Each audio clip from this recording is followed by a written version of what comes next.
Hello and welcome to a new edition of Bengal Magazine. My name is Jeff Ventura, sitting in for Tom Kohler this week. On today's show, we're going to talk hoops, first with women's basketball coach Sue Roarke and her senior forward, Bianca Smiley. We'll stay on the hard court with men's basketball coach Fajri Ansari and sophomore guard Bradley Doyley.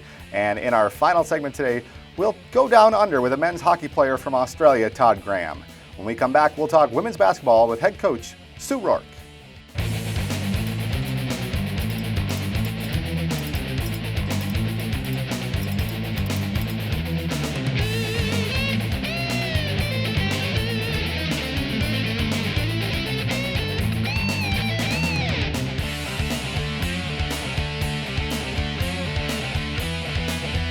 And we're back. Our first segment today, we're going to talk women's basketball. Head coach Sue Roarke is joining us, and senior forward Bianca Smiley. Ladies, welcome to the show.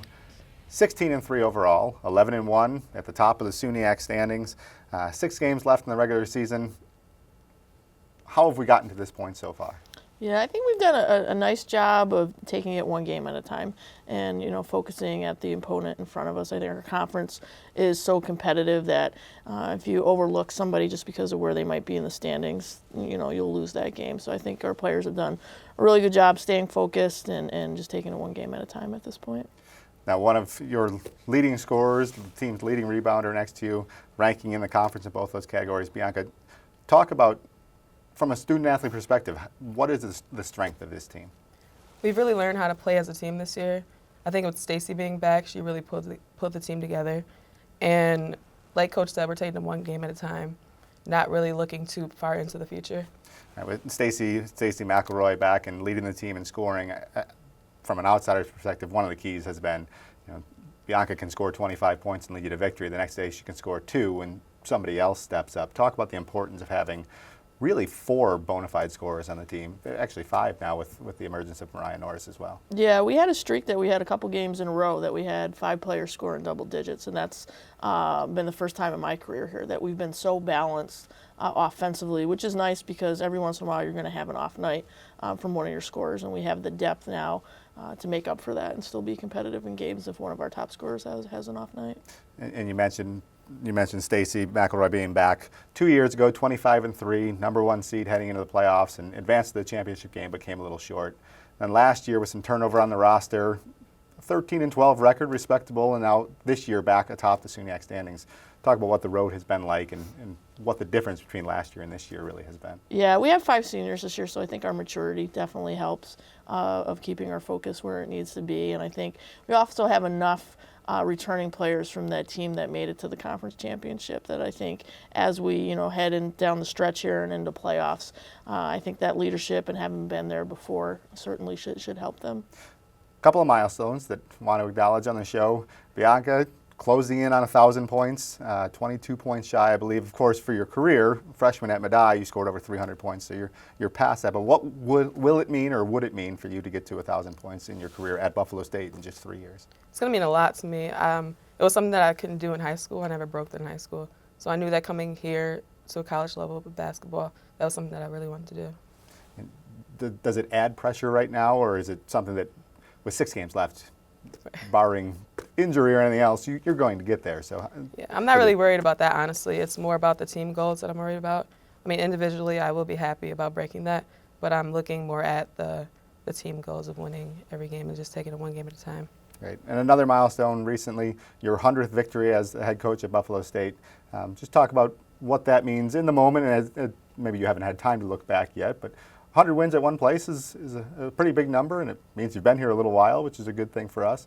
But what memories does it bring back for you? Yeah, I think, first off, I didn't even know until you told me before the game that my next win would be my 100th, so I was kind of surprised by that. But I think, it means you've been somewhere that you've had some decent players.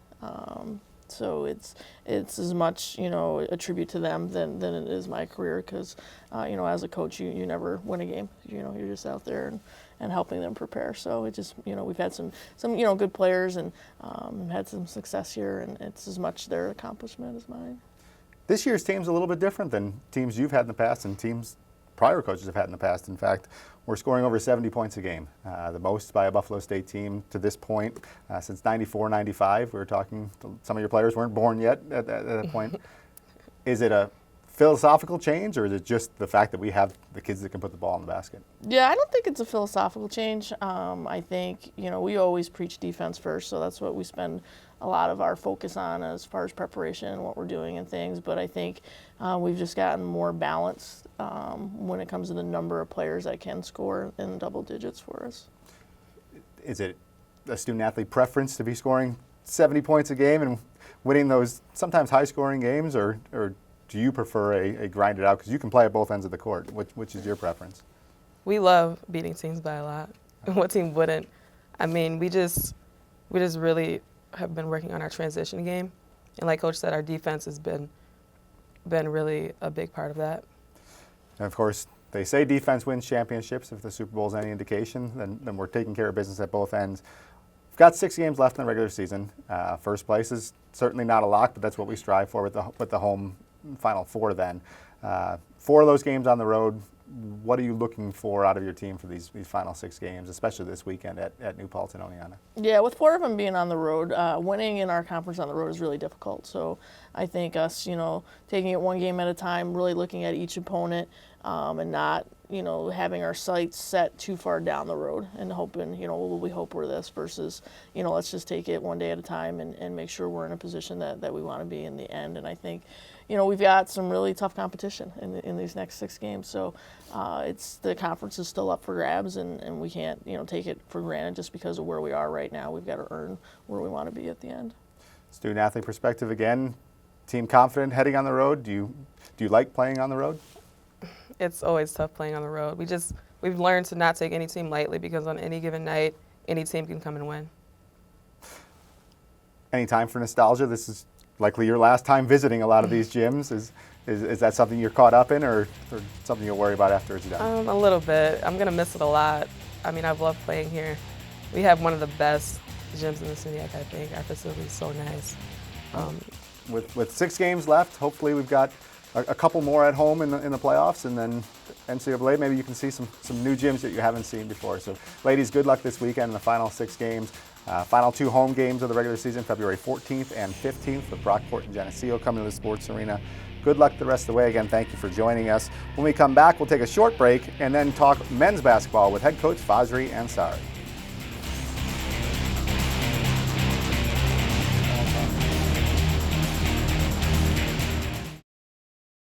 I want to introduce our Tim Hortons Buffalo State Athlete of the Week. It's men's diver Alec Fleet. Freshman criminal justice major swept the men's diving events in the regular season finale on Saturday at Geneseo.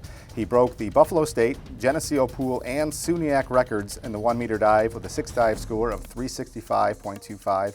Also won the 3-meter competition, 11-dive score of 572.45. That also set Buffalo State and Geneseo's pool records, and both performances were good for NCAA zone qualifying scores. Alec Fleet is our Tim Hortons Buffalo State Athlete of the Week. In this segment, we're sticking with basketball, the men's side this time. Head coach Fajri Ansari and junior guard Bradley Doyley.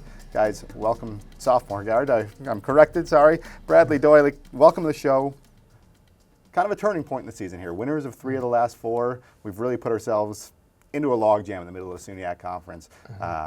One game separates 4th place and a home playoff game, and 7th place and sitting home watching. But a nice push with 3 of the last 4. What's changed a little bit here to get things going in the right direction? Well, I think we're playing a little bit better defense. We like to run and transition, but we found out we're giving up too many points in the process. So we're trying to concentrate on playing both ends of the floor, and we're learning. With a new team this year, a lot of new faces, and still trying to find that consistent group. And fortunately, we have some depth, and we don't know where that extra push will come from any particular game. But the team is starting to play more as a focus as a team, and not relying on any one particular individual to kind of carry the load. You mentioned new faces. One of the faces that's not new, a second-year player, Bradley Doyley. But your role's changed quite a bit this year, averaging more than 27 minutes a game this year versus about 15 last year. Second in the SUNY in assists per game. I think you've had more than 8, 5 different times. So when Coach talks about team player, I think that's personified next to you. Talk about your game and how it's evolved this year a little bit. I just took one game at a time, focused on what I really need to do to help carry on my team. I knew that I had to take on a lot of responsibility this year, so I tried to develop as a player, work on what I need to help our team go far. Talk about Brad a little bit as he's evolved. And I know we've had some conversations about how well he sees the game, but sometimes he sees it a little bit too well, and his teammates may not see it as quickly as he does.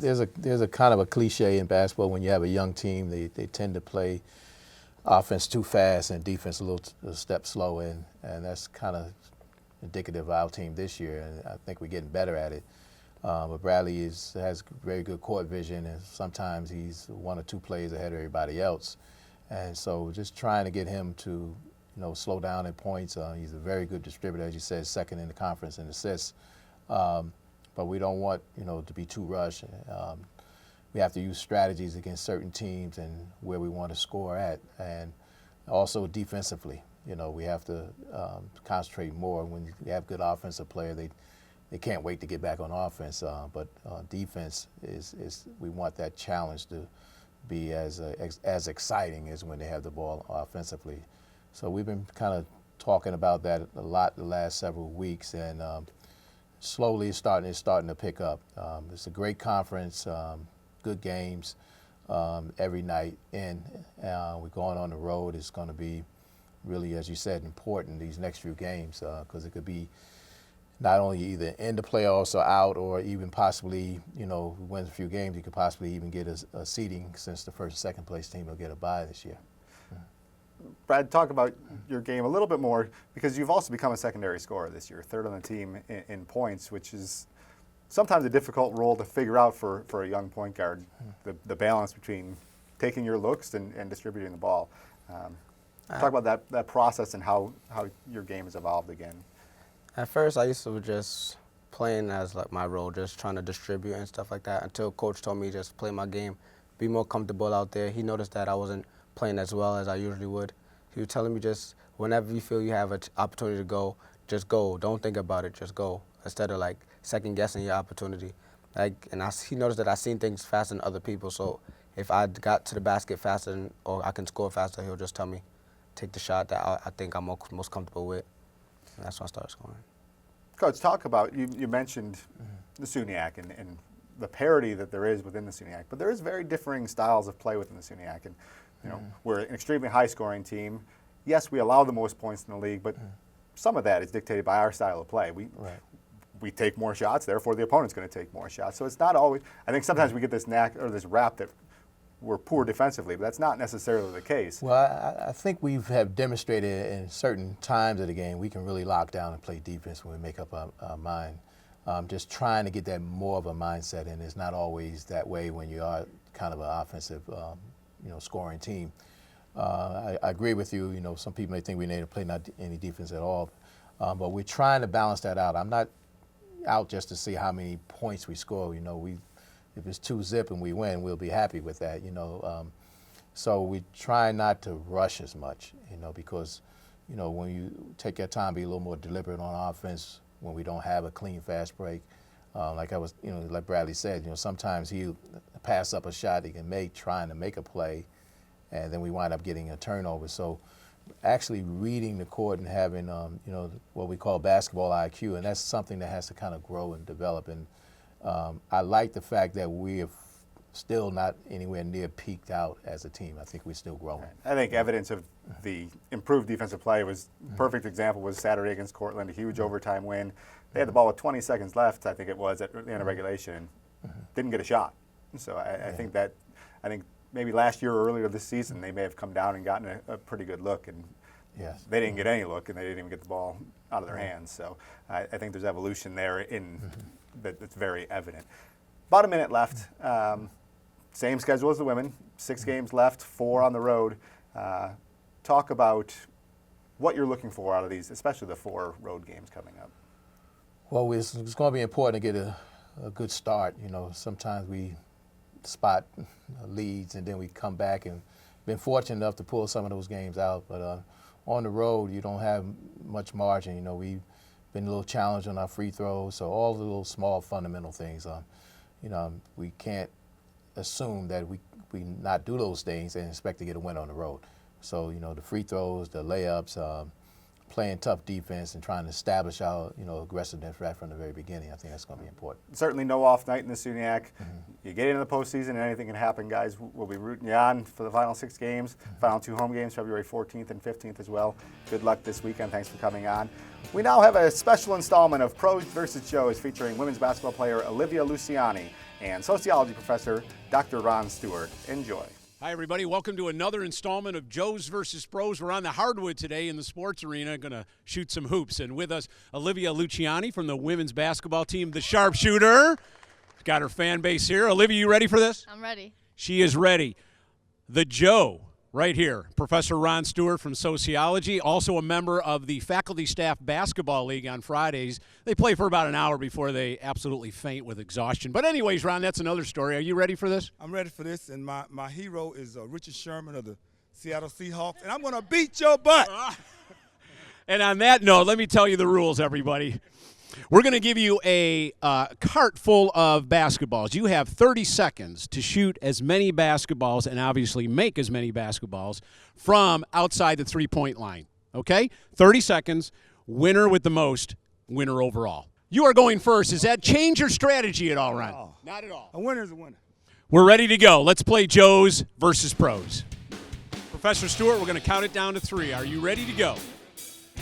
Here we go. 1, 2, 3 from the three-point line. His first one is a miss. 25 seconds left. 0 for 2 so far. Oh, Ron, in and out. Oh, my gosh, the crowd is getting on Ron here. Down to 15 seconds. Still nothing. He's mumbling some swear words. We're down to 10 seconds, Professor Stewart.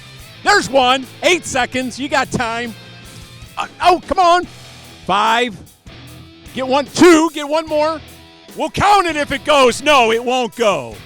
So in 30 seconds, Professor Stewart from sociology, our Joe today has 2 baskets. 2 baskets. Olivia, I'm going to count it down to 3. Are you ready? Scorekeeper, are you ready? Here we go. 1, 2, 3. 30 seconds, Olivia. You need to beat 2. There's 1 already. There's 2. Professor Stewart, it does not look good. She has already won. Keep going, Olivia. She's 4 for 4. 5 for 5, and she's got 17 seconds left. 15 seconds. Keep going. Keep going. 10 seconds. Counting it down. This was not even close. 4, 3, 2. We'll give you 1 more. If it counts, it's good. The scoreboard, as it reads, Olivia Luciani, our pro, 9 baskets. Professor Ron Stewart from sociology, 2 baskets. And this installment of Joes versus Pros wasn't even close. Olivia Luciani, the pro, 9 baskets. Professor Stewart, 2 baskets. Anything to say in your defense, Professor? Well, I think I don't play in this gym that often. When the faculty and staff basketball league play, we usually play over in the. I think we've heard enough from Professor Stewart. He's got a lot of excuses. Plus, he also said he should have shot with the women's ball. So, congratulations to Olivia Luciani, our winner in Joes versus Pros.